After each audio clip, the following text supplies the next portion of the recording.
दोस्तों, सुबह के ठीक 7 बजे का समय था। दिल्ली की सर्द हवा में हल्की सी धुंध तैर रही थी और बस स्टैंड पर रोज़ की तरह भीड़ जमा थी। उसी भीड़ में एक दुबला पतला सांवला सा युवक खड़ा था, कंधे पर फटा सा बैग, हाथों में सीमेंट और मिट्टी के निशान और आंखों में जो था थकान, लेकिन चेहरे पे जो है अजीब सी शांति थी। उस लड़के का नाम था दोस्तों रवि, जो बिहार के एक छोटे से गांव के रहने वाला था, जो दिल्ली कमाने आया था। घर में बूढ़ी माँ थी, छोटी बहन और कर्ज में डूबा पूरा परिवार था। इसलिए पढ़ाई बीच में छोड़कर वह मजदूरी करने लगा। हर सुबह वह उसी रूट की बस पकड़ता जिसमें पास के कॉलेज की कई लड़कियां भी आया जाया करती थी। बस आती तो भीड़ धक्का मुक्की करती, पर रवि हमेशा पीछे हटकर पहले महिलाओं और बुजुर्गों को चढ़ने देता। हालांकि हर लड़के के अंदर इतना इंसानियत नहीं थी जितना इस रवि नाम के लड़के के अंदर इंसानियत था। कई बार खुद लटक कर सफ़र करता, पर किसी को धक्का नहीं देता। बस के अंदर अक्सर कुछ कॉलेज की लड़कियां हंसती, बातें करती, मोबाइल पर रील्स देखती और कभी कभी उस पर नज़र डालकर आपस में धीमे धीमे कुछ कहकर मुस्कुरा देती थी। उनमें से एक लड़की थी जिसका नाम था दोस्तों नेहा, जो अमीर परिवार से बिलोंग करती थी। पढ़ाई में तेज और सोच में थोड़ी आधुनिक, लेकिन लोगों को उनके पहनावे से आंकने की आदत भी थी। शुरुआत में उसने रवि को बस एक साधारण मजदूर समझता रहा। वो सारी लड़कियां जिसके पास न स्टाइल था, न अंग्रेजी बोलने का ढंग था और न कोई खास पहचान थी। लेकिन रोज़ रोज़ एक ही बस में सफ़र करते करते उसने गौर किया कि यह वही लड़की है जो कभी किसी लड़की को घूर कर नहीं देखता, जो सीट खाली होता खुद नहीं बैठता बल्कि किसी और को बैठा देता, जो टिकट लेते समय कंडक्टर से ही बहस नहीं करता और हर किसी से विनम्रता से बात करता। एक दिन बस में अचानक तेज ब्रेक लगा और एक लड़की गिरते गिरते बची। रवि ने तुरंत आगे बढ़कर उसे संभाल लिया और खुद को पीछे की सीट से टकरा गया। उसके हाथ में हल्की सी चोट आ गई थी यहाँ पे, लेकिन उसने बिना कुछ कहे मुस्कुरा कर कहा कि ठीक है। उस दिन पहली बार नेहा को एहसास हुआ कि इंसान की पहचान उसके कपड़े से नहीं बल्कि उनके व्यवहार से होती है। धीरे धीरे उसे पता चला कि रवि रात में मजदूरी करने के बाद ओपन स्कूल से पढ़ाई भी कर रहा था, क्योंकि उसका सपना था कि एक दिन वह सरकारी नौकरी पाए और अपनी माँ का ख्याल रखे। माँ बीमार थी तो माँ का इलाज कराए पैसे इकट्ठे करके। एक दिन नेहा ने हिम्मत करके उससे बात की और पूछा कि आप इतना काम करने के बाद पढ़ाई कैसे कर लेते हैं। रवि ने हल्की सी मुस्कान के साथ जवाब दिया कि दीदी, सपने थकने नहीं देते। यह सुनकर नेहा के अंदर कुछ बदलने लगा। उसे अपनी छोटी छोटी शिकायतें याद आ गई। एसी खराब हो गया तो गुस्सा, मोबाइल स्लो हो गया तो गुस्सा, परेशानी, और यह लड़का है जो ज़िंदगी की असली लड़ाई लड़ रहा है।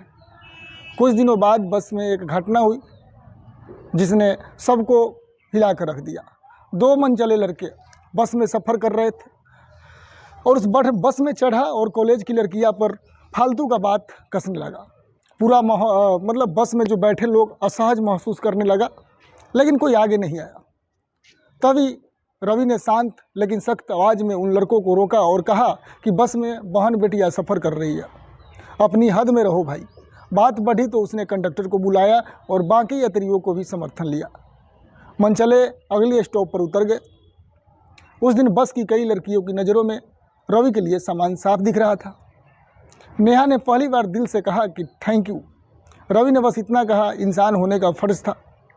समय फिर से बीतता गया, बातचीत बढ़ती गई और एक दिन नेहा को पता चला कि रवि ने 12वीं कक्षा में अच्छे अंकों से पास कर ली है। उसने उसे बधाई दी और कहा कि अगर कभी पढ़ाई में मदद चाहिए तो बताना। रवि ने झिझकते हुए कहा कि अंग्रेजी में थोड़ी कमज़ोरी है। बस फिर क्या था, रोज़ सफ़र के दौरान नेहा उसे छोटे छोटे शब्द सिखाने लगे। बस का वह सफ़र जो पहले सिर्फ दूरी तय करने का जरिया था, अब सीख और सम्मान की यात्रा बन गया था। लेकिन ज़िंदगी दोस्तों हर कहानी को आसान नहीं रहने देती। एक दिन बस स्टैंड पर रवि नहीं दिखा। 2 दिन 3 दिन नेहा को जो है अंदर से बेचैनी होने लगी। बाद में पता चला कि जिस निर्माण स्थल पर वह काम कर रहा था वहाँ दुर्घटना हो गई थी और वह घायल हो गया था। नेहा ने पहली बार महसूस किया कि किसी अनजान इंसान के लिए उसका दिल इतना क्यों घबरा रहा है। उसने अपने दोस्तों के साथ अस्पताल जाकर उसका हाल चाल जाना।